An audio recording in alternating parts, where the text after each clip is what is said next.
Welcome back mga kapuso. Nagtanaw gihapon kamo sa GMA Regional TV Live sa mga millennials o Gen Z baka. Nagtanaw karon kinsa ang gustong magkat-on kita mga kapuso.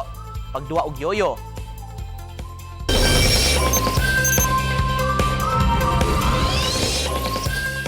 Usa sa mga gikahinamang duwa sa kabataan ang yoyo sukad pa kaniadto.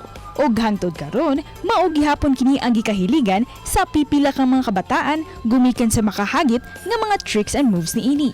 Ani usa ka tinun-an nga gikan sa Negros Oriental nga gikahiligan ang pagduwa niini hangtod nga nabanggiitan sa pagduwa og yoyo. Siya, si Prince Montecalvo, kinsa nagkampyon sa usa ka yoyo competition dinhi sa nasud. Ug karong buntaga, makatunog ma-inspire kita sa paggamit niini dinhi lang sa GMA Regional TV Live.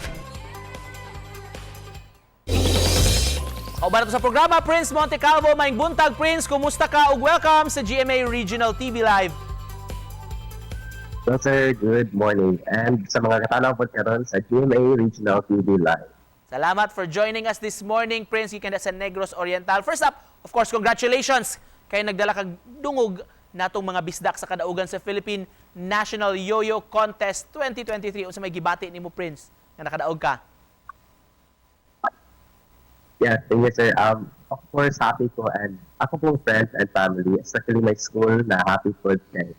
Despite all the sacrifices that I made na busy po sa schedule, so happy po ko nga nakadaog po ko kay mo to siya nga despite my busy schedule na pull out po na ako akong pagka passion sa akong pag-yoyo and kuha na ko ang title. Last year, Prince, kay na-interview naman kanamo, pero for the benefit of our viewers lang sa pod, unsa may, can you give us a brief background about yourself? Okay. So, hi sa Talanday. My name is Prince Montecalvo. Currently a second-year College of Foundation University here in Negros Oriental, Mageta City. I am 18 years old and currently the National Yo-Yo Champion of the Philippines.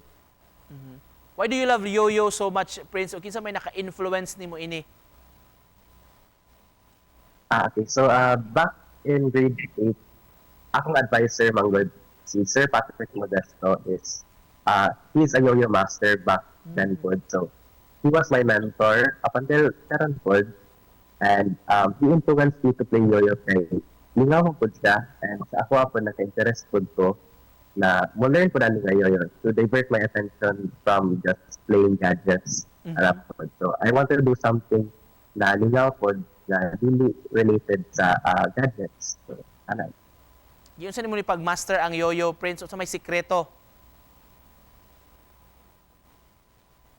Consistent practice lang and the dedication to this hobby is a must.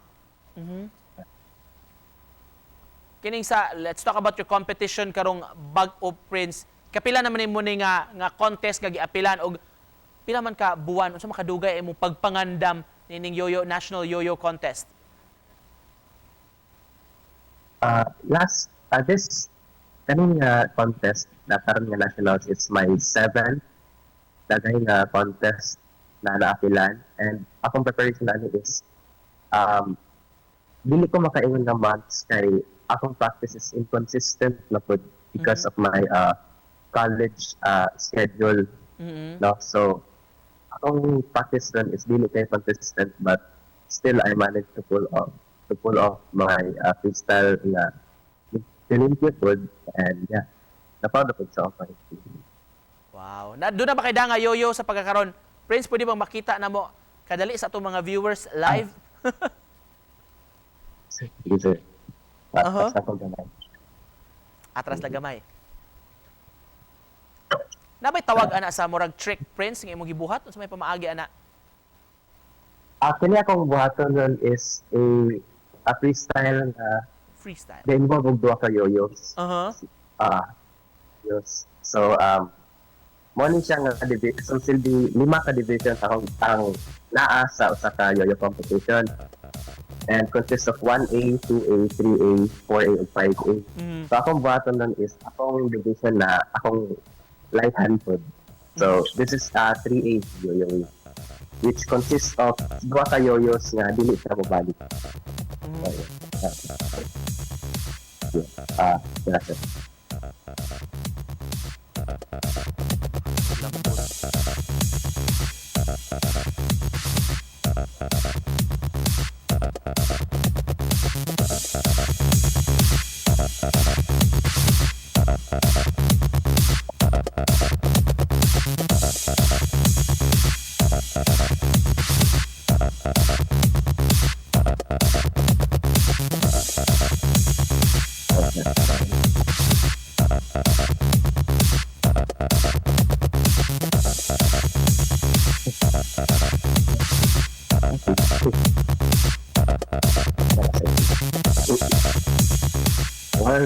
Wow.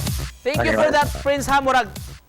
Bilib kaayo kami gili maglisod ng mig usa lang kayoyo samot na ng duha sama nimo. Just to close this, Prince, unsa may mensahe nimo sa atong mga viewers nga mahilig sa budwa og yoyo, gusto ma-improve ilang skills kani mga layhan magduwa ni ini?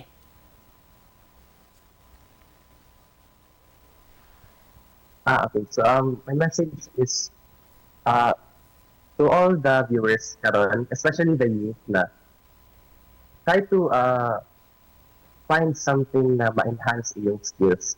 Either would be o kanina, yoyo nga akong pagbuhat, or pwede po like other skills such as playing a guitar or learning musical instruments or masayaw ba na or kanta. Just try to find something na maka-enhance sa imong kaugalingon, no? And with this process, malingaw ang podcast, so you can either dedicate your passion in this talent, no? Or this hobby na mapwede po niyong mahimong career. So, mo lang kita. Wow, thank you so much for joining us this morning. O good luck sa mga about mo mga contest o mga endeavors. Prince Montecalvo, daghang salamat. Prince, mubalik sa mi mga kapuso dito sa GMA Regional TV Live. Tutok lang.